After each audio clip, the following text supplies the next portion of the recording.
তো তোমরা এইখানে দেখতে পাচ্ছ যে এই টপিক বা এই বিষয়তে বলা হয়েছে জীবন শক্তি ও এটিপির ভূমিকা। তো তোমরা কি বলতে পারো যে এই টপিকে জীবন শক্তি ও এটিপিকে কেন একসাথে করা হয়েছে? যদি তোমরা জানে থাকো তাহলে অবশ্যই ভিডিওটি পজ করে কমেন্ট বক্সে যে উত্তরটা লিখে আসো। তো এটির একসাথে করার কারণ এখন বলছি। ধরো বা তোমরা সাধারণত দেখো যে কোনো যন্ত্র চালানোর জন্য কিন্তু শক্তির প্রয়োজন হয়। তো সেই শক্তি আমরা বিভিন্নভাবে সরবরাহ করি, যেরকম কখনো গাড়ির ক্ষেত্রে পেট্রোল দিয়ে, আবার হলো তোমার ফ্রিজ টিভি ক্ষেত্রে বিদ্যুৎ দিয়ে। তো এখন এই যে শক্তি ইউজ হচ্ছে, রাইট? ধরো একটা কার, ধরো আমরা হলো একটা গাড়ি, ঠিক আছে? তো আমাদের ভিতরে যে একটা শক্তি প্রয়োজন, সেই শক্তিটা কি? সেই শক্তিটা হচ্ছে জীবনের শক্তি। তো এইটি ধর কি কারের জন্য শক্তি প্রয়োজন, সেটা আমরা যখন দিব কিসের মাধ্যমে দিব? পেট্রোলের মাধ্যমে দিচ্ছি। মানে আমরা পেট্রোল দিচ্ছি, শক্তি সেখান থেকে নিচ্ছে, নিয়ে গাড়ি চলছে। তো এই ক্ষেত্রে যেহেতু আমরা কার হচ্ছি, তাইলে আমাদের যে শক্তিটা প্রয়োজন হচ্ছে কি শক্তি? জীবনের শক্তি। তো সেটা আসছে কার কিসের মাধ্যমে? এটিপির মাধ্যমে। তো এই সম্পর্কের কারণে এই বিষয়তে একসাথে করা হয়েছে যে জীবনের শক্তি ও এটিপির ভূমিকা। তো চলো এটিপি একটু গাঠনিক সংকেতটা বুঝে নেই। তো এটিপি তো প্রস্তুত বা এটিপি যে গঠন, প্রথমে তো আমাদের যে নাইট্রোজেন বেস যে অ্যাডেনিন নিলাম, এর সাথে যখন আমরা 5 কার্বন বিশিষ্ট রাইবোলোজ সুগার অণু যুক্ত করছি, তখন এটি হচ্ছে অ্যাডেনোসিন। এবং এর সাথে যদি আমরা পরস্পর মানে একের পর এক 3টা করে ফসফেট যুক্ত করি, তাহলে কি আসছে? Adenosine triphosphate. এখন এই ওয়ার্ডে যদি আমরা প্রথম অক্ষরগুলো নেই, তাহলে কি আসছে? এটিপি। এখন এখানে 3টে ফসফেট, যদি 2টা থাকতো অ্যাডেনোসিন ডাইফসফেট, ডাই হতো, এক থাকলে মনো হতো। তোমরা সবাই জানো যে 1 থেকে মনো, 2 থেকে ডাই, 3 থেকে ট্রাই, এভাবে 10 পর্যন্ত তোমরা কিন্তু পারো। তো এখানে অ্যাডেনোসিন ট্রাইফসফেট হচ্ছে, যদি 2 থাকে তাহলে অ্যাডেনোসিন ডাইফসফেট হচ্ছে। এখন এই অ্যাডেনোসিন ডাইফসফেট থেকেও যদি আমরা ওই প্রথম অক্ষরগুলো নিতে থাকি, তাহলে কি আসবে? আর এডিপি। এখন তোমরা এখানে দেখতে পাচ্ছ যে একটি অণু বিচ্ছিন্ন হওয়ার মাধ্যমে শক্তি উৎপন্ন হচ্ছে। তো এইটাকে বলি কিন্তু আমরা জীবনের শক্তি। কিরকম?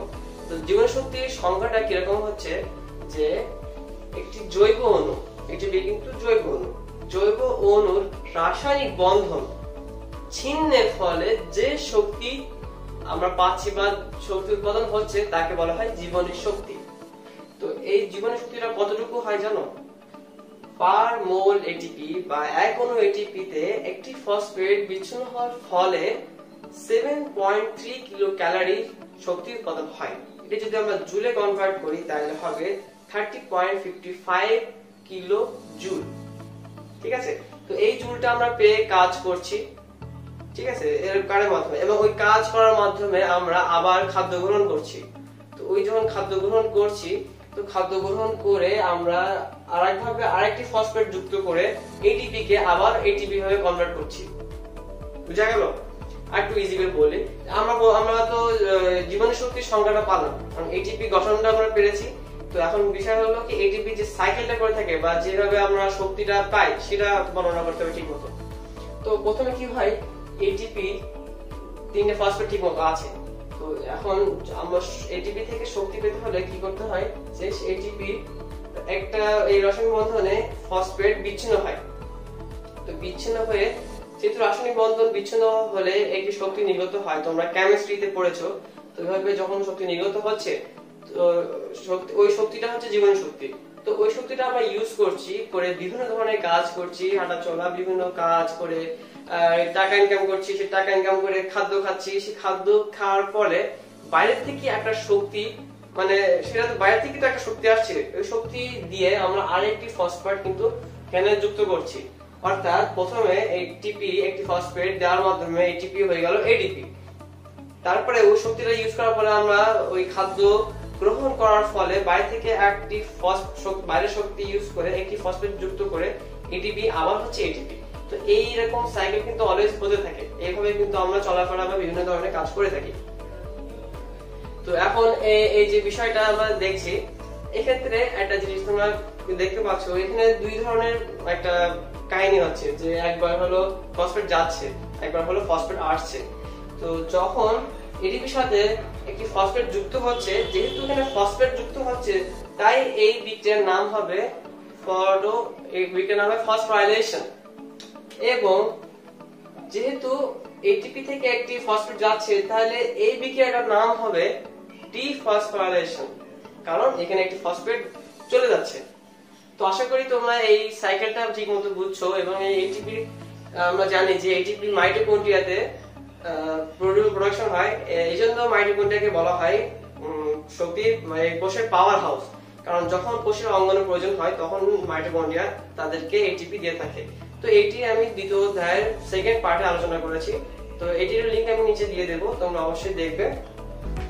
তো সালোকসংশ্লেষণ, তোমরা এই ওয়ার্ডটি কিন্তু অনেকবার শুনেছো, এটি কিন্তু কোনো নতুন ওয়ার্ড না। তো তোমরা এটা এইটে পড়েছো এবং এর আগে পড়েছো, যে তোমরা এটা জানো ঠিকই যে এই প্রক্রিয়ার মাধ্যমে কিন্তু উদ্ভিদ তাদের নিজের খাদ্য নিজে তৈরি করে, তাই না? তো এর ইংলিশটা কি হবে? এর ইংলিশটা হচ্ছে ফটোসিনথেসিস। তো আমরা চলো এটিকে দুই খণ্ড করে দেই।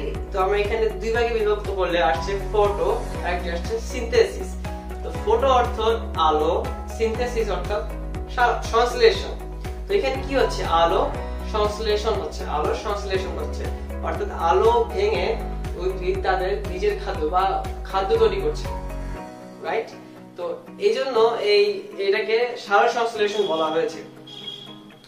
তো এবার যদি আমরা একটু ডিপলি ভালো চিন্তা ভাবনা করি যে উদ্ভিদ কি করছে, আসলে একটি উদ্ভিদ সে মাটি থেকে পানি নেয়, কিসের মাধ্যমে নেয়? জাইলেম টিস্যুর মাধ্যমে, অর্থাৎ এই শিকড় থেকে উদ্ভিদ শিকড় থেকে পানি নিচ্ছে, পানি উপরে উঠছে কিন্তু জাইলেম টিস্যুর মাধ্যমে। তোমরা কিন্তু এই দ্বিতীয় অধ্যায়ে এটি পড়েছো, যদি মিস করে থাকো তাহলে আমি ডেসক্রিপশন বক্সে লিংক দিয়ে দেবো, তোমরা যে দেখে আসতে পারো। তো ওই পানিগুলো সে উঠায় পাতায় বসে যাচ্ছে, রাইট? এবং পাতায় যে পত্র রন্ধ্র বা স্ট্রোমা আছে, ওইখান থেকে উদ্ভিদ বায়ুমণ্ডল থেকে কার্বন ডাই অক্সাইড গ্রহণ করছে, ঠিক আছে? তো কার্বন ডাই অক্সাইড গ্রহণ করার পরে ওই পাতার উপরে যখন সূর্যের আলো পড়ছে, তখন ওই সূর্যের আলো, যাকে আমরা বলি ফোটন, ওই ফোটন থেকে যে শক্তি পাচ্ছে সে শক্তিকে কাজে লাগিয়ে পাতায় যে ক্লোরোপ্লাস্ট রয়েছে, সেই ক্লোরোপ্লাস্টের ভিতরে যে ওই ক্লোরোফিলের সাহায্যে তারা কি করছে? একটি বিক্রিয়া হচ্ছে, সেই বিক্রিয়ায় তারা অক্সিজেন উৎপাদন করছে এবং শর্করা জাতীয় খাদ্য বা গ্লুকোজ উৎপাদন করছে, ঠিক আছে? তো এটিকে যদি আমরা একটি রসায়নের দিক দিয়ে যদি একটা সংজ্ঞা বা একটা লাইন লিখি, তার সমীকরণ ভাবে লিখি, তাহলে কি আসছে? এখানে আসছে কার্বন ডাই অক্সাইড প্লাস পানি, উপরে থাকবে সূর্যের আলো বা সানলাইট, নিচে ক্লোরোফিল এবং ওখানে গ্লুকোজ এবং তার সাথে অক্সিজেন এবং পানি। তো সাধারণত আমরা বুঝতে পেরেছি, তাহলে এটিকে সংজ্ঞা যদি আমরা বলি তাহলে কি আসতে পারে? তো যে জৈব রাসায়নিক প্রক্রিয়ায়, যেহেতু এটা জৈব রাসায়নিক বিষয়, তো যে জৈব রাসায়নিক প্রক্রিয়ায় উদ্ভিদ বায়ুমণ্ডলস্থ কার্বন ডাই অক্সাইড, মাটিস্থ পানি এবং সূর্যরশ্মি ফোটন বা সূর্যরশ্মি থেকে গৃহীত শক্তিকে কাজে লাগিয়ে ক্লোরোফিলের সাহায্যে শর্করা জাতীয় খাদ্য গ্লুকোজ ও উপজাত হিসেবে অক্সিজেন ও পানি উৎপাদন করছে, তাকে বলা হয় সালোকসংশ্লেষণ। তো এই সালোকসংশ্লেষণেরও কিন্তু অনেক প্রভাবক আছে, যেটি এই সালোকসংশ্লেষণের হারকে নিয়ন্ত্রণ করে। তো এটা আমরা একটু পরে আলোচনা করছি, তার আগে একটু জেনে নাও যে এই সালোকসংশ্লেষণকে ব্ল্যাকম্যান 1905 সালে দুইটি পর্যায়ে বিভক্ত করেন। খেয়াল করে শোনো, আমি বলেছি দুইটি পর্যায়, দুইটি ধাপ, দুইটি ধরন না, কিন্তু এটি কিন্তু দুই প্রকার বা দুই ধরনের না, দুইটি পর্যায়, অর্থাৎ দুই পর্যায়ে মিলেই সালোকসংশ্লেষণ বা ফটোসিনথেসিস হয়ে থাকে। তো সেই দুইটি পর্যায় কি? একটি হচ্ছে আলোক পর্যায় বা লাইট ডিপেন্ডেন্ট, আর একটি হচ্ছে অন্ধকার পর্যায় বা লাইট ইন্ডিপেন্ডেন্ট। অর্থাৎ এই আলোক পর্যায়ে, যেহেতু আমরা নাম শুনে বুঝতে পারছি যে এখানে আলো অবশ্যই প্রয়োজন, এবং অন্ধকার পর্যায়ে এখানে আলো লাগবে না, এটা আমরা নাম শুনে বুঝতে পারছি। তো প্রভাবক কি? প্রভাবক হচ্ছে এমন পদার্থ যেটি কোনো রাসায়নিক বিক্রিয়ায় অংশগ্রহণ না করেই তার বৃদ্ধি বা তার রাসায়নিক বিক্রিয়ার হারকে নিয়ন্ত্রণ করে। তো প্রভাবক কয় ধরনের হয়? প্রভাবক 4 প্রকার। কি কি? ধনাত্মক, ঋণাত্মক, তারপর স্বয়ং প্রভাবক বা অটো, বা আরেকটা যেটা হচ্ছে অবিষ্ট। তো ধনাত্মক যেটি হার বাড়ায়, ঋণাত্মক যেটি হার কমায়, এবং স্বয়ং বা অটো যেটি কোনো বিক্রিয়ার যেটি ফলাফল বা বিক্রিয়া যেটি উৎপাদন হয় সেটি যখন প্রভাবক হয়।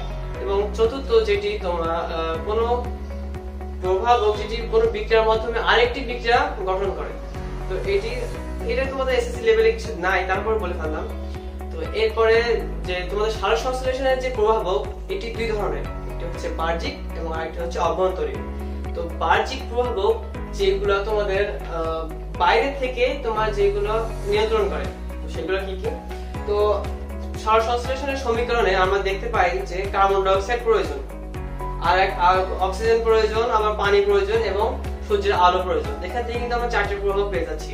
তো লিখলাম আলো একটি প্রভাবক, আলো, কার্বন ডাই অক্সাইড, তারপরে অক্সিজেন, পানি, তার সাথে তোমাদের খনিজ পদার্থ, যেহেতু পানি নিচ্ছে তার সাথে খনিজ পদার্থ থাকে, খনিজ পদার্থ, তার সাথে আবার রাসায়নিক পদার্থ কিন্তু অনেক আছে। আর একটা যেটা ফ্যাক্টর, যেহেতু বাতাসে থেকে কার্বন ডাই অক্সাইড নেয়, তো তাপমাত্রা, তো এটিও কিন্তু একটি প্রভাবক। তো চলো একটু প্রভাবগুলো ভালো মতো বুঝি। তো আলোর ক্ষেত্রে 400 থেকে 480 এবং 680 ন্যানোমিটার তরঙ্গ দৈর্ঘ্য বিশিষ্ট সূর্যের আলোতে সালোক সংশ্লেষণ ভালো হয়। এবং আরেকটি যেটা হচ্ছে তোমাদের কার্বন ডাই অক্সাইড, এক্ষেত্রে কার্বন ডাই অক্সাইড যত বেশি হয় তত সালোক সংশ্লেষণ বেশি হয়। তোমাদের বইতে দেওয়া রয়েছে যে পানিতে কার্বন ডাই অক্সাইডের মান 0.3% এবং বায়ুতে কার্বন ডাই অক্সাইডের মান 0.03%। এই জন্য পানিতে সালোক সংশ্লেষণের হার বেশি। এবং কার্বন ডাই অক্সাইডের পরে যেটা তাপমাত্রার ক্ষেত্রে 22 থেকে 45 ডিগ্রি সেলসিয়াসের মাঝখানে সালোক সংশ্লেষণ সবথেকে ভালো হয়। 0 ডিগ্রি সেলসিয়াসের নিচে বন্ধ হয়েছে, আবার 45 ডিগ্রি সেলসিয়াসের উপরে সালোক সংশ্লেষণ হয় না। এবং এরপরে সেটা হচ্ছে অক্সিজেন। অক্সিজেনের তোমাদের এরপরে যেটা হচ্ছে সেটা হচ্ছে পানি। দেখো, পানির সংকেত আমরা জানি H2O, এখান থেকে আমরা H পাই। Hটা বা আলোক পর্যায়ে অনেক ইউজ হয়, যেটা তোমরা পরের ভিডিওতে জানতে পারবা। তো এইজন্য আলো প্রয়োজন, এইজন্য পানির প্রয়োজন। এইজন্য পানি বেশি হলে সালোক সংশ্লেষণের হার বৃদ্ধি পায়। আর যেটা হচ্ছে অক্সিজেন, অক্সিজেন বেশি হলে সালোক সংশ্লেষণের হার কমে যায়। কেন কমে? কারণ সালোক সংশ্লেষণের মাধ্যমে কিন্তু অক্সিজেন উৎপাদন হয়। যেহেতু অক্সিজেনের অনেক বেশি আছে সেহেতু প্রোডাকশনও কমবে। সেক্ষেত্রে অক্সিজেন বাড়লে সালোক সংশ্লেষণ কমে, আবার অক্সিজেন কমলে সালোক সংশ্লেষণ বাড়ে। আর যেটা আছে খনিজ পদার্থ, তোমরা ক্লোরোফিলের সংকেতে দেখতে পাবা যে নাইট্রোজেন আছে। ওকে, তো নাইট্রোজেন বা ম্যাগনেসিয়াম, এই খনিজ পদার্থগুলো যদি অভাব দেখা যায় তাহলে পাতাগুলো হলুদ হয়ে যায়। এইটা তোমরা 5 জানবা যে উদ্ভিদের একটি রোগ, এই নাইট্রোজেন এবং ম্যাগনেসিয়াম এই খনিজ পদার্থগুলো না থাকলে ক্লোরোফিল নষ্ট হয়ে যায়, তার ফলে সালোক সংশ্লেষণ পুরো বন্ধই হয়ে যায়। এই জন্য এই খনিজ পদার্থগুলো খুবই ইম্পর্টেন্ট। আরটা যেটা হচ্ছে তোমার হলো এই রাসায়নিক পদার্থ, যেগুলো তোমাদের মিথেন, ক্লোরোফর্ম, আবার হলো রয়েছে হাইড্রোজেন সালফাইড, হাইড্রোজেন সালফাইড। তো এইগুলা যদি বাড়ে, এইগুলা তোমার কি করে সালোক সংশ্লেষণের বাধা ঘটায়, এটা হতে দেয় না। তো এইগুলোর কারণে সালোক সংশ্লেষণের হার কিন্তু কমে যায়।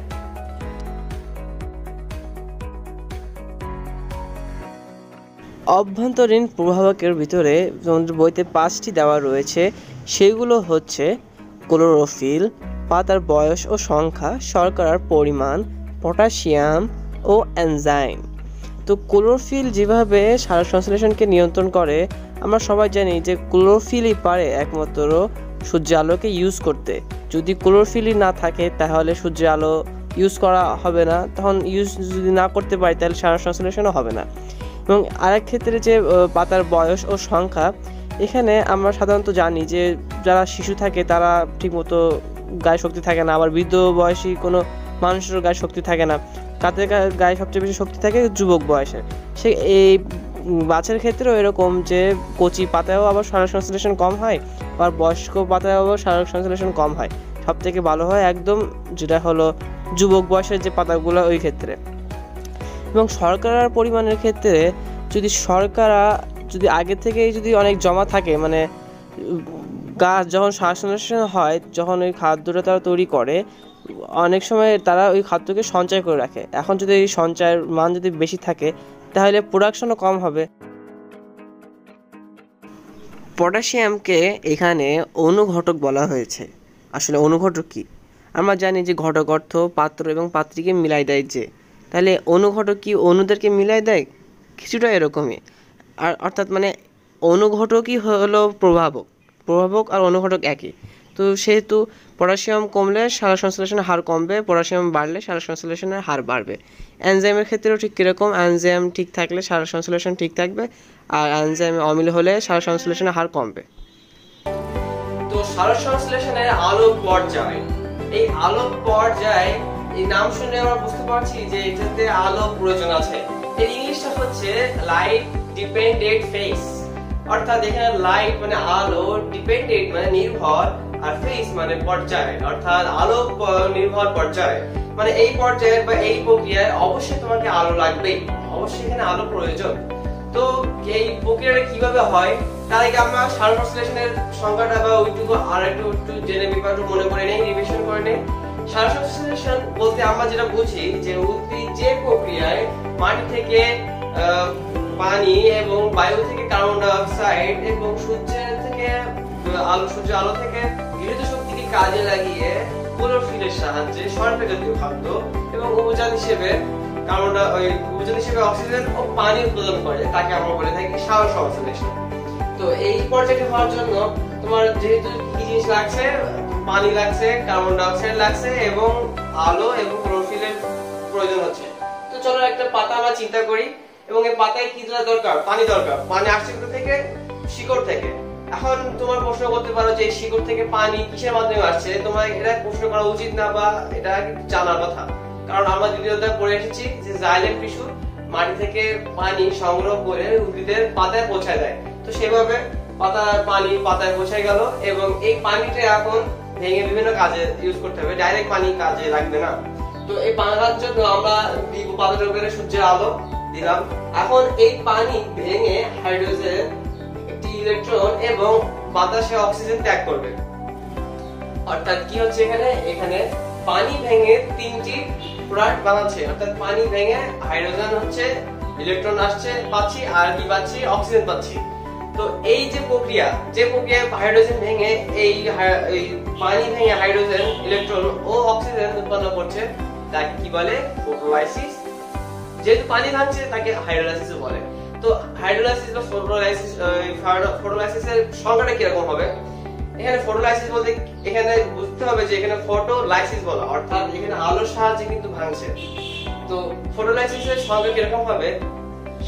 যে প্রক্রিয়ায় সালোক সংশ্লেষণের আলোক পর্যায়ে পানি ভেঙে হাইড্রোজেন, ইলেকট্রন ও অক্সিজেন উৎপন্ন করে, তাকে বলা হয় ফটোলাইসিস বা হাইড্রোলাইসিস।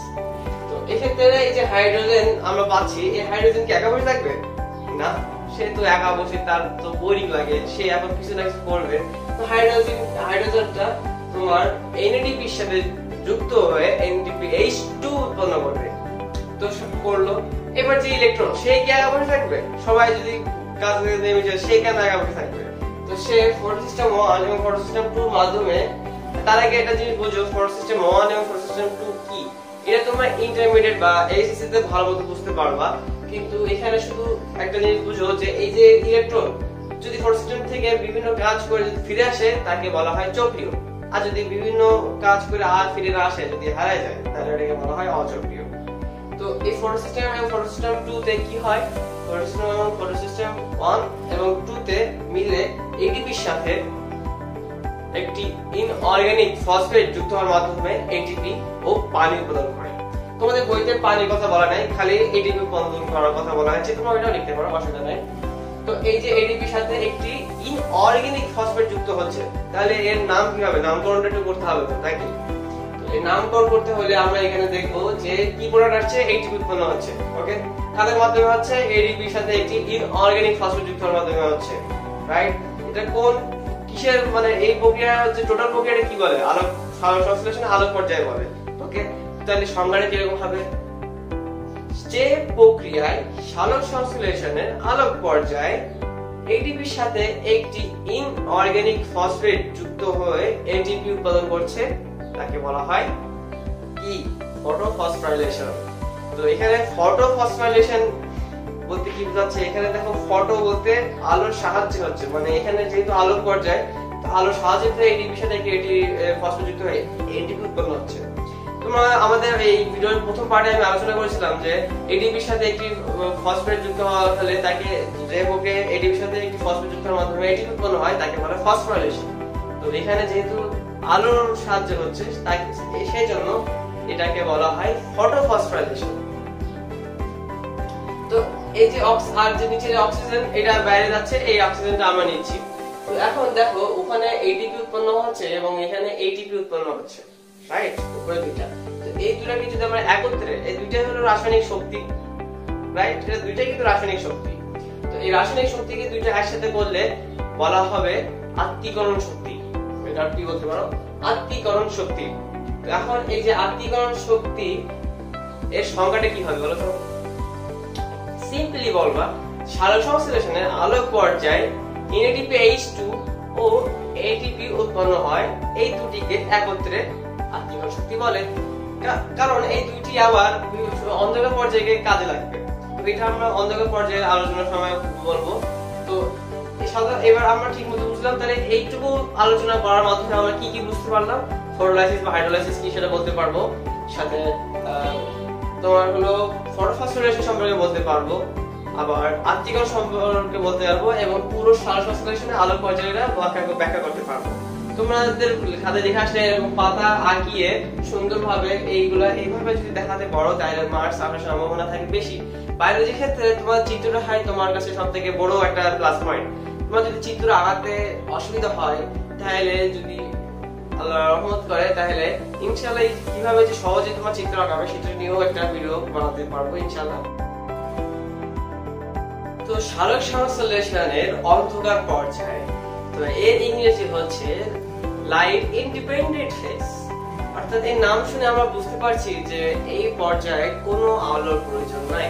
এর আগে যে পর্যায়ে আমরা পড়েছি সেটি ছিল আলোক নির্ভর পর্যায় বা লাইট ডিপেন্ডেন্ট ফেজ, এটা হলো লাইট ইন্ডিপেন্ডেন্ট ফেজ। তো এক্ষেত্রে আলোর যেহেতু প্রয়োজন নাই, তো এখানে তোমার তিনটি ধাপে হয়, যেটা হলো C3 C4, আরেকটা আছে যেটা তোমাদের এই লেভেলে নাই বলে বলছিলাম। তো এই C3 সাইকেল বা একে ক্যালভিন চক্র বলা হয়। কারণ তোমরা কি জানো, জানার কথা যে এই C3 সাইকেলের আবিষ্কারক ছিলেন ক্যালভিন, এজন্য তার নাম অনুসারে ক্যালভিন চক্র বলা হয়। ক্যালভিন বেনসন ও ব্যাসন চক্র বলা হয়, কিন্তু সেকে সংক্ষেপে ক্যালভিন চক্র বলা হয়। তো এই চক্রের যে মূল স্থায়ী পদার্থ সেটি ছিল তোমার 1,3 কার্বন বিশিষ্ট ফসফোগ্লিসারিক অ্যাসিড। এই কারণে তোমার এই চক্রকে C3 সাইকেল বলা হয়। তিনি 1961 সালে এই আবিষ্কারের জন্য নোবেল পুরস্কার পান। নোবেল, তার মানে কত বড় একটা সম্মাননা পান, তাই না? তো তাদের এই আবিষ্কারের কারণে কিন্তু আমরা তো উন্নতির চেহারা উপরে আমরা আসছি, রাইট? তো তাদের কখনো আমাদের অবশ্যই শ্রদ্ধা করতে হবে এবং আমাদের চেষ্টা করতে হবে নতুন কিছু আবিষ্কার করে এই পৃথিবীকে গিফট দেওয়া। কারণ মানুষ মাত্রই বেঁচে থাকে তার কর্মের মাধ্যমে। তো ওটা অন্য সাইকোলজি বা ওগুলো আলাদাভাবে কখনো বলবো যে বিষয়টা কিরকম, বাট এখানে যে C3 সাইকেল হচ্ছে এই 1961 সালে তিনি পুরস্কার পান। তার 5 বছর পরে 1966 সালে হ্যাজ এবং স্ল্যাগ মিলে C4 সাইকেল আবিষ্কার করেন। C4 সাইকেলটা C4 বলার কারণ এইখানে যে মূল স্থায়ী পদার্থ সেটা হলো অ্যাক্সালো অ্যাসিটিক অ্যাসিড, 4 কার্বন বিশিষ্ট, তাই এটাকে C4 সাইকেল বলা হয়। C তে কার্বন, 4 তে 4।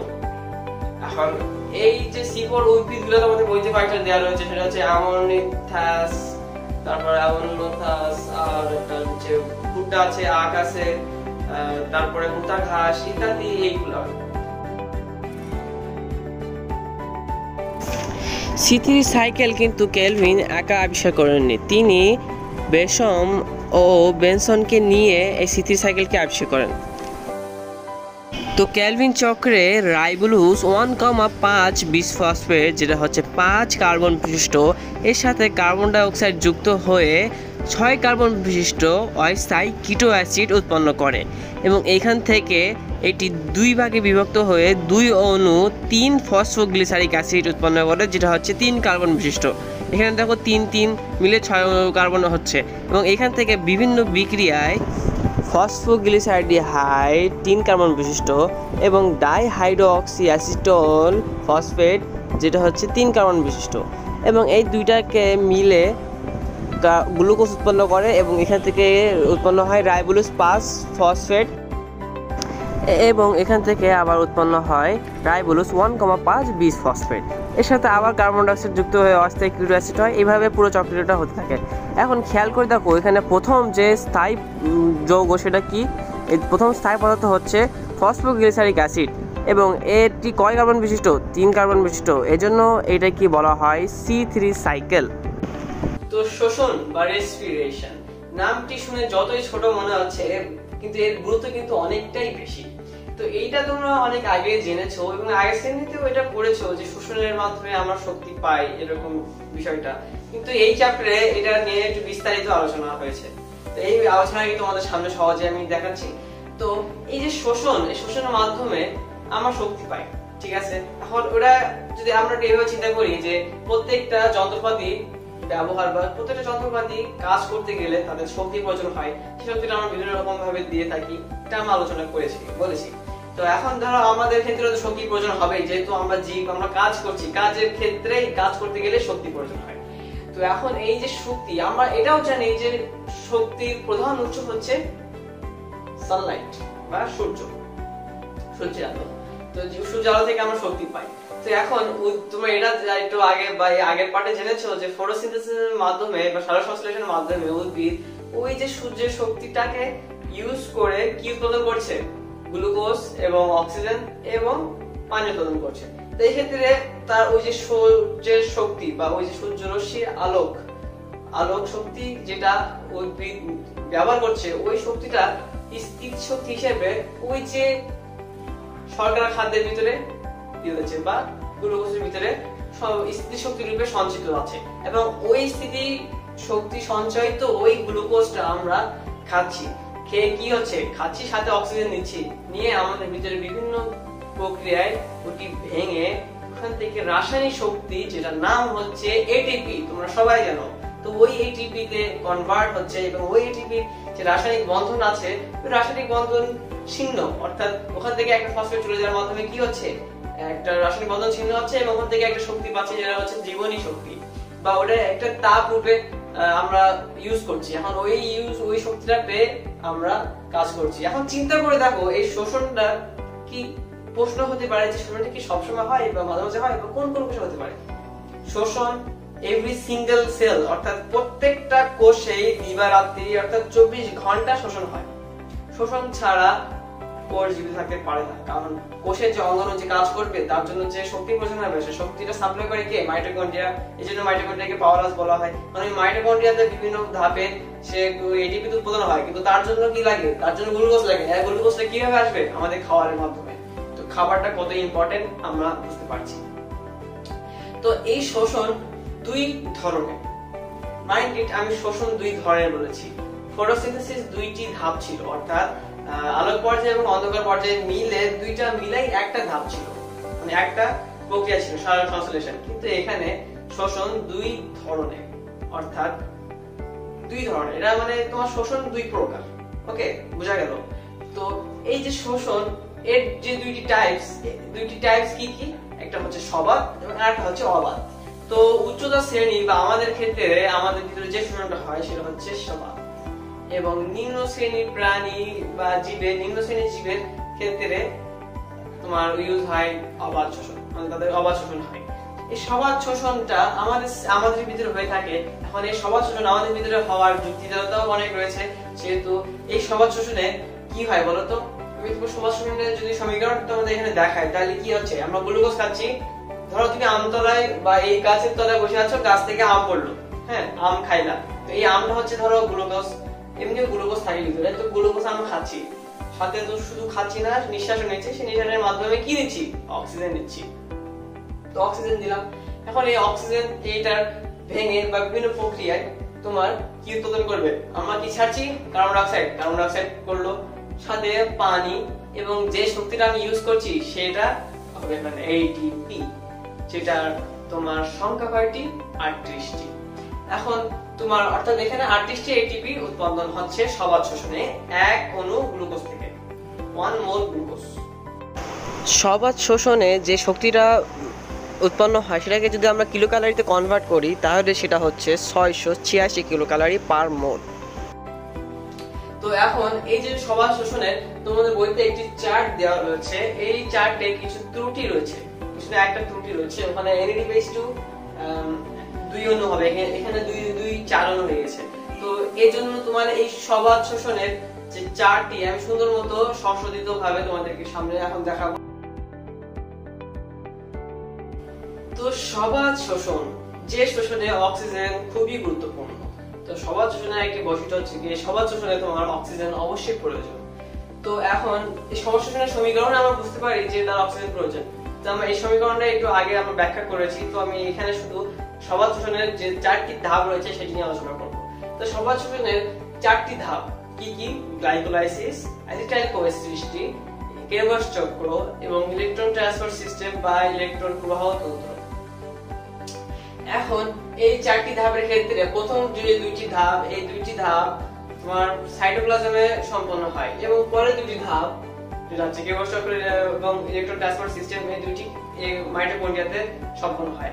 এবং এই মাইটোকন্ড্রিয়াতে সম্পন্ন হয়ে লাস্টের এই যে এই 2টি ধাপে তোমার এটিপি উৎপাদন হয়, এবং এটিপি মাইটোকন্ড্রিয়া সংরক্ষণ করে থাকে, এবং যখন অঙ্গাণুর প্রয়োজন হয়ে থাকে তখন মাইটোকন্ড্রিয়া সরবরাহ করে থাকে। এইজন্য এটিপি কে তোমার কোষ বলা হয়, পাওয়ারহাউস বলা হয়, কোষের অর্থাৎ কোষের শক্তিকার বলা হয়। তো এই প্রশ্নটি মাস্ট মানে পড়েই সাধারণত অনেকবার পড়েছে।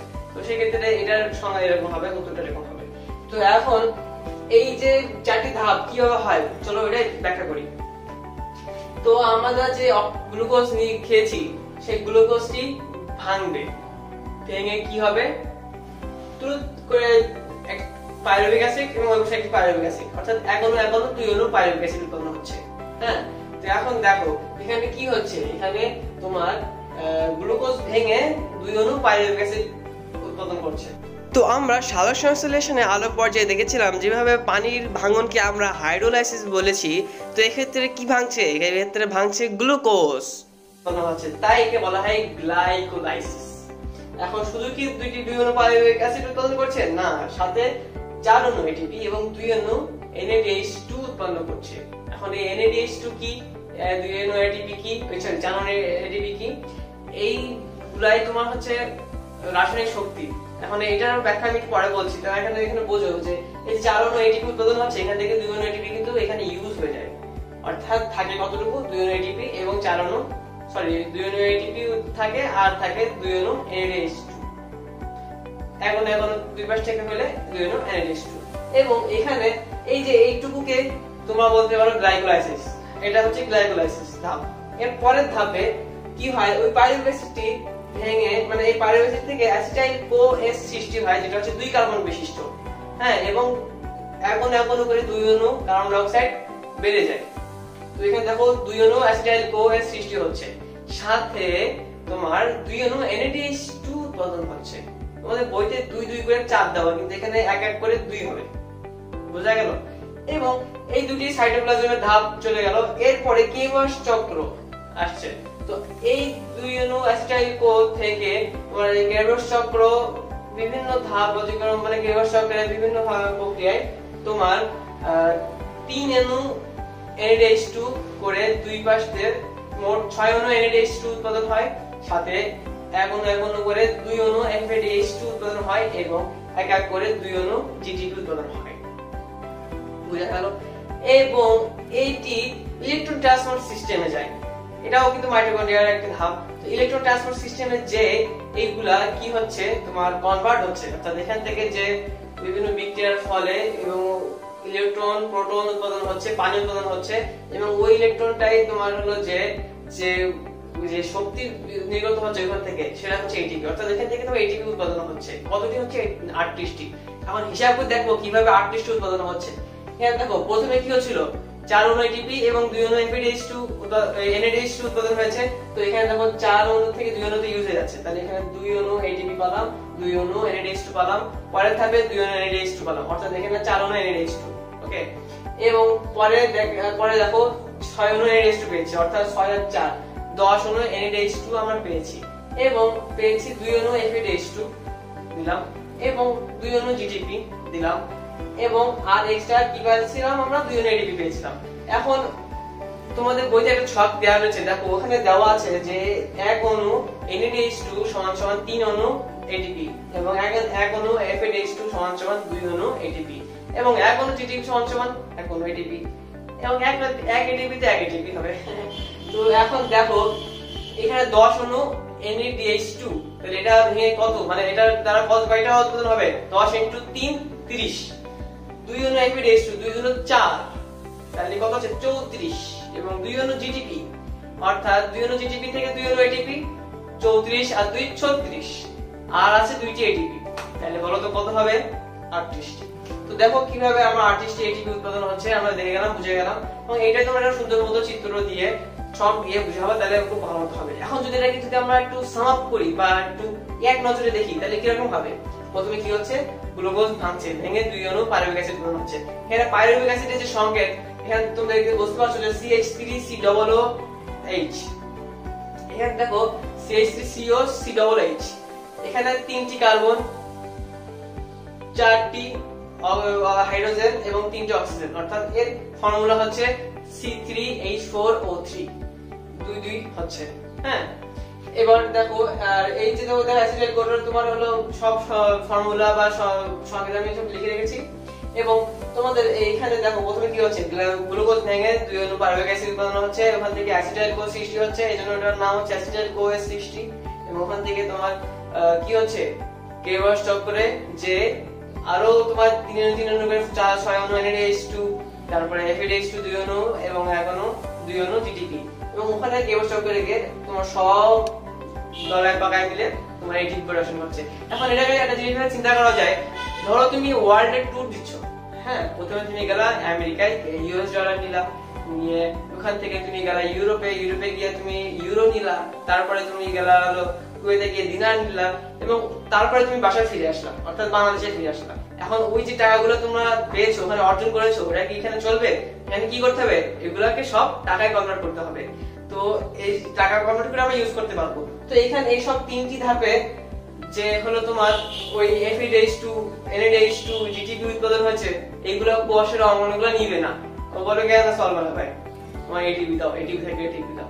তো তার জন্য তোমার ইলেকট্রন ট্রান্সপোর্ট সিস্টেম বা ইলেকট্রন প্রবাহ তন্ত্রে তোমার সবগুলাই তোমার কি করে, কনভার্ট করে ATP প্রোডাকশন করে। তো এই ছিল এটা একটা খুবই সহজ ভাবে একটা ব্যাখ্যা, এবং এর ভিতরে যে কেবল চক্র বা তোমার ইলেকট্রন ট্রান্সপোর্ট সিস্টেম, এখানে ভিতরে অনেক রয়েছে, এই 4.5টি ধাপের ভিতরে অনেক ব্যাখ্যা রয়েছে, যেগুলো তোমরা এইচএসসি তে ভালো মতো বুঝতে পারবে। তো আমরা এতক্ষণে সবার শোষণটি কিন্তু খুবই সুন্দরভাবে ইজিলি বুঝে ফেলেছি, মুখস্থও করে ফেলেছি। তো এখন আমরা বুঝবো অবাধ শোষণটি খুবই ইজিলি এবং খুবই সহজে। তো এই অবাধ শোষণটি অনেকে গুরুত্ব দেয় না, এটি কোথা থেকে গেছি, তারপর অনেকে গুরুত্ব দেয় না এবং ভ্যালু দেয় না, কিন্তু আমরা কিন্তু প্রত্যেকটা জিনিসকে ভ্যালু দিব, গুরুত্ব দিব এবং সুন্দরভাবে পড়বো। তো সেইভাবে আমরা শুরু হয়ে যায়। তো অবাধ শোষণের 2টি ধাপ, সমাজ শোষণের 4টি ছিল, অবাধ শোষণের 2টি ধাপ। সেই দুটি হচ্ছে, প্রথমটি হচ্ছে গ্লুকোজের অসম্পূর্ণ জারণ, এবং পরেরটি হচ্ছে পাইরুভিক অ্যাসিডের বিজারণ। তাহলে এবার দুইটা এক্সপ্লেন করি। তো প্রথমে যেহেতু শ্বসনে কি ইউজ হয়, গ্লুকোজ নিলাম, গ্লুকোজটি ভেঙে 2 অণু পাইরুভিক অ্যাসিড উৎপন্ন হয়, এবং সাথে 4 অণু ATP এবং 2 অণু NADH2 উৎপন্ন হয়, যেখান থেকে তোমার 2 অণু ATP ইউজ হচ্ছে। কারণ তোমরা বলতে পারো যে স্যার কি বুঝাচ্ছেন, এটা তো সেই সবাদ শোষণের প্রথম ধাপ। দেখতে সবাদ শোষণের প্রথম ধাপ হলেও এটা কিন্তু অবাধ শোষণের প্রথম ধাপ। এখানে ডিফারেন্স কি, এখানে এই যে পাইরুভিক অ্যাসিড পরবর্তীতে এটা বিজারিত হয়ে যায়। এই পাইরুভিক অ্যাসিড পরবর্তীতে বিজারিত হয় বলে এটাকে বলা হয় গ্লুকোজের অসম্পূর্ণ জারণ। প্রশ্ন যদি এরকম আসে যে কেন সব অবাধ শোষণের প্রথম ধাপে কেন গ্লুকোজের অসম্পূর্ণ জারণ হয়, তাহলে এটার উত্তর এই পাইরুভিক অ্যাসিডটি পরে বিজারিত হয়ে যায়, তাই এটাকে অসম্পূর্ণ জারণ বলা হয় গ্লুকোজের। তো পরের ধাপে কি হয়, এইখানে এই যে পারভিক অ্যাসিড, এই পারভিক অ্যাসিড থেকে এই যে সাইটোপ্লাজমে যে তোমার অনেক এনজাইম থাকে, সেই এনজাইম এবং ওই যে প্রথমে যে 4 অণু মানে 2 অণু NADH2 উৎপন্ন হয়েছিল, ওই 2 অণু NADH2 হ্যাঁ ওই থেকে যে শক্তিটা, সেই শক্তিটা সাহায্যে এখানে ইথাইল অ্যালকোহল অথবা ল্যাকটিক অ্যাসিড উৎপন্ন হয় পাইরুভিক অ্যাসিড থেকে। এখন পাইরুভিক অ্যাসিড থেকে এটা উৎপন্ন হয়, সাথে 2 অণু কার্বন ডাই অক্সাইড, মানে দুই পাশ থেকে এক এক করে 2 অণু কার্বন ডাই অক্সাইড উৎপন্ন হয়। এবং এইখানে দেখতে পাচ্ছ যে আর কোনো এটিপি উৎপন্ন হচ্ছে না। কারণ কি? অক্সিডেটিভ ফসফোরাইলেশন হচ্ছে না অক্সিজেনের অভাবে। যেহেতু আমরা জানি যে সবার শরীরে অক্সিজেন প্রয়োজন হয়, আবার শরীরে অক্সিজেন প্রয়োজন হয় না, আবার শরীরে অক্সিজেন লাগে না। তো সেই ক্ষেত্রে এখানে অক্সিজেনের অভাবে অক্সিডেটিভ ফসফোরাইলেশন হচ্ছে না। কারণ তোমরা প্রশ্ন করতে পারো যে অক্সিডেটিভ ফসফোরাইলেশন কি? আমরা প্রথমে ভিডিওতে আলোচনা করেছিলাম যে ফসফোরাইলেশন বলতে যে প্রক্রিয়ায় এডিপির সাথে একটি ফসফেট যুক্ত হওয়ার মাধ্যমে এটিপি উৎপাদন হয়। এখন এটি যদি মানে এটি যদি আলোর উপস্থিতিতে হয় তাহলে এটাকে বলা হয় ফটোফসফোরাইলেশন, এবং এটি যদি আলোর উপস্থিতি না হয়, অক্সিজেনের উপস্থিতিতে হয়, তাহলে এটাকে বলা হবে অক্সিডেটিভ ফসফোরাইলেশন। এবং এই ক্ষেত্রে অক্সিজেন যেহেতু অবশোষণে থাকে না, অবশোষণে অক্সিজেন থাকে না, সেহেতু এখানে অক্সিজেন না পেলে অক্সিডেটিভ ফসফোরাইলেশন হবে কিভাবে? যদি ফসফোরাইলেশন নাই হয় তাহলে এটিপি উৎপাদন হবে কিভাবে? সেহেতু এখানে এটিপি উৎপাদন হচ্ছে না। এবং ওই যে প্রথমে 4 অণু এটিপি থেকে যে 2 অণু এটিপি ইউজ হয়ে যাওয়ার পরে আর 2 অণু এটিপি রয়েছে, এই 2 অণু এটিপি হচ্ছে টোটাল প্রসেসের লাস্ট প্রোডাকশন। তো এইভাবে অবাধ শোষণে 2 অণু এটিপি উৎপাদন হয়। অবাধ শোষণে 1 অণু গ্লুকোজ থেকে 56 কিলো ক্যালোরি শক্তি উৎপাদন হয়। যে আমরা এই যে রাসায়নিক শক্তিগুলো দেখি, NADH2, তারপরে NADH2, তারপরে তোমার TTP, ATP, তো এগুলো ফুল ফর্ম কি সেটা তো জানতে হবে। তো NADH2 ফুল ফর্ম তোমার nicotinamide adenine dinucleotide plus hydrogen, এবং FADH2 এর ক্ষেত্রে এরকম থায়োলিন অ্যাডেনিন ডাইনিউক্লিওটাইড প্লাস হাইড্রোজেন, এবং TTP এর ক্ষেত্রে গুয়ানিন ট্রাইফসফেট, এবং ATP এর ক্ষেত্রে অ্যাডেনোসিন ট্রাইফসফেট, আমরা সবাই জানি। এবং যখন এই যে NADH2 জায়গায় যখন NADPH2 হবে, যখন PO যোগ হবে, তখন P জায়গায় ফসফেট হয়ে যাবে। যেরকম nicotinamide adenine dinucleotide phosphate hydrogen, এভাবে নামকরণ বা এভাবে এই ফুল ফর্মগুলো হয়ে থাকে। তো আমরা সালোকসংশ্লেষণের প্রভাব দেখেছিলাম, যখন দুইটি প্রভাব, একটি হচ্ছে বাহ্যিক এবং আরেকটি হচ্ছে অভ্যন্তরীণ। তো এই ক্ষেত্রেও শোষণেরও দুইটি প্রভাব রয়েছে, বাহ্যিক এবং অভ্যন্তরীণ। তো বাহ্যিক প্রভাবের ক্ষেত্রে প্রথমে হচ্ছে তাপমাত্রা, অক্সিজেন, পানি, আলো, কার্বন ডাই অক্সাইড। তাপমাত্রার ক্ষেত্রে 20 থেকে 45 ডিগ্রি সেলসিয়াসের মধ্যে শোষণ ভালো হয়, এবং তোমার এবং পানি অক্সিজেনের ক্ষেত্রে অক্সিজেন যত বেশি হবে তত তোমার সালোকসংশ্লেষণের হার মানে ফটোসিনথেসিসের কি বলছি শোষণের ক্ষেত্রেও ভালো হবে।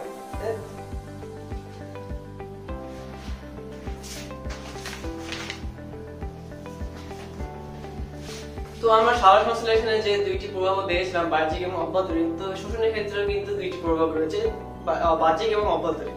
শোষণের বাহ্যিক প্রভাবের ক্ষেত্রে কি কি রয়েছে? 5টা দেওয়া রয়েছে। এটা হচ্ছে তাপমাত্রা, অক্সিজেন, পানি, আলো, কার্বন ডাই অক্সাইড। তো উপরে যে সর্বপ্রথম তাপমাত্রার ক্ষেত্রে তাপমাত্রা 20 থেকে 45 ডিগ্রি সেলসিয়াসে শোষণ ভালো হয়। অক্সিজেনের ক্ষেত্রে অক্সিজেন যত ভালো পাবে তত শোষণ ভালো হবে, শুধুমাত্র সবাদ শোষণের ক্ষেত্রে। অবাধ শোষণে অক্সিজেন প্রয়োজন হয় না। তো আলোর ক্ষেত্রে আলো ডিরেক্টলি আমাদের প্রভাবিত না করলেও ইনডাইরেক্টলি প্রভাবিত করে। কিভাবে? আলো যদি ভালো থাকে তাহলে গাছের পাতার পত্ররন্ধ্র খোলা থাকবে, তো ওখান থেকে অক্সিজেন মানে পত্ররন্ধ্র খোলা থাকলে ওখান থেকে অক্সিজেন যাবে ভালো, কার্বন ডাই অক্সাইড নেবে ভালো, হ্যাঁ শোষণ করবে ভালো। তো এই ক্ষেত্রে অক্সিজেন যেটা আমরা পাবো সবার শোষণটা ভালো হবে। তো এই ক্ষেত্রে ডাইরেক্টলি ইনডাইরেক্টলি কিন্তু প্রভাবিত করছে। এবং আর যেটা রয়েছে তোমার পানি ক্ষেত্রে, পানি তোমার ঠিকমতো থাকলে বা পানি খেলে ঠিকমতো থাকলে শোষণ ভালো হয়। তো এবং আরেকটা যেটা তোমার হলো কার্বন ডাই অক্সাইড। তো কার্বন ডাই অক্সাইড তোমার হলো বেশি থাকলে শোষণের হার একটুখানি কমে, কারণ কার্বন ডাই অক্সাইড বেশি থাকলে তখন অক্সিজেন তো আমাদের প্রয়োজন না। তো অক্সিজেনের ক্ষেত্রে এটা গরমিল থাকে, তখন সেক্ষেত্রে তোমার কার্বন ডাই অক্সাইড বেশি থাকলে অক্সিজেনের হার একটু কমে। এবার চলো অভ্যন্তরীণ প্রভাবের ক্ষেত্রে চলে যায়। তো তো শোষণের অভ্যন্তরীণ যে প্রভাব মানে যেগুলো তাদের ভিতরে থেকে প্রভাবিত করে, ভিতরের যে প্রভাব সেগুলো কি কি?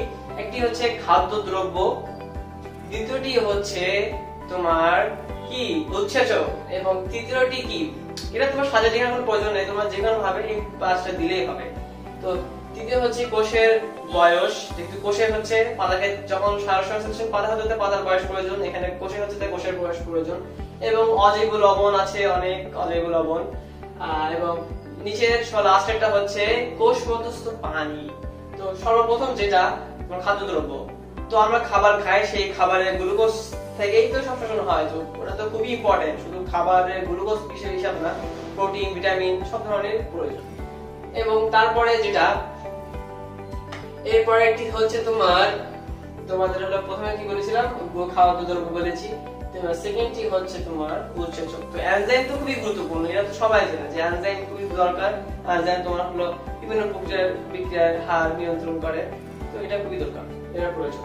এনজাইমের পরে কোষের বয়স, একেবারে বাচ্চা কোষেও হবে না, বৃদ্ধ কোষেও ঠিক মতো ভালো হবে না, মাঝখানে যে কোষগুলো যুব কোষ সেগুলো ভালো হবে। আর ক্ষেত্রে ভাজক টিস্যুতে শোষণ বেশি হয়, কারণ ভাজক টিস্যুতে প্রোটোপ্লাজমের পরিমাণ বেশি, প্রোটোপ্লাজম বেশি হলে কাজ বেশি হবে, তো শোষণ বেশি লাগবে, শোষণ বেশি হবে। তো এরপরে যেটা আছে এই অজৈব লবণ, তো অজৈব লবণ অনেক প্রয়োজন, অজৈব লবণ পরিমিত থাকা প্রয়োজন, তো ওটা পরিমিত থাকলে শোষণটা ঠিক থাকবে। এবং পরে কোষ মধ্যস্থ পানি, এটা কি দরকার? কোষ মধ্যস্থ পানি, এই কোষ মধ্যস্থ পানি বিভিন্ন জিনিসকে দ্রবীভূত করতে সাহায্য করে, আবার এই এনজাইমটা তোমার এরকম বিভিন্ন জিনিস দ্রবীভূত করে এনজাইমের কাজটাতে অনেকটা সাহায্য করে থাকে, তাই কোষ মধ্যস্থ পানির প্রয়োজন। তো দেখো আমরা কিন্তু পুরো চ্যাপ্টারের প্রত্যেকটা অংশ এমসিকিউ কোথা থেকে আসতে পারে সেসব গুলো কিন্তু সুন্দর মতো ইজিলি বলে ফেলেছি। তো এই টিউটোরিয়ালগুলো যদি তোমরা বারবার দেখো তাহলে তোমাদের এই বইয়ের পড়ে একদম মুখস্থ মতো হয়ে যাবে, একদম তোমরাও মাস্টারি করতে পারবা, এবং তোমরা খুব সুন্দরভাবে খাতায় লিখতে পারবা, একদম ধুমায় পরীক্ষা দিতে পারবা। তো যদি ভিডিওতে ভালো লেগে থাকে তাহলে লাইক বাটনটা ক্লিক করবা, এর সাথে সাবস্ক্রাইব করে রাখো যদি তুমি নতুন হয়ে থাকো, এবং তোমার ছোট ভাই বড় ভাই তোমাদের ক্লাসমেট যাদের হোক সবার কাছে শেয়ার করে দাও। দেখা হবে পরের ক্লাসে।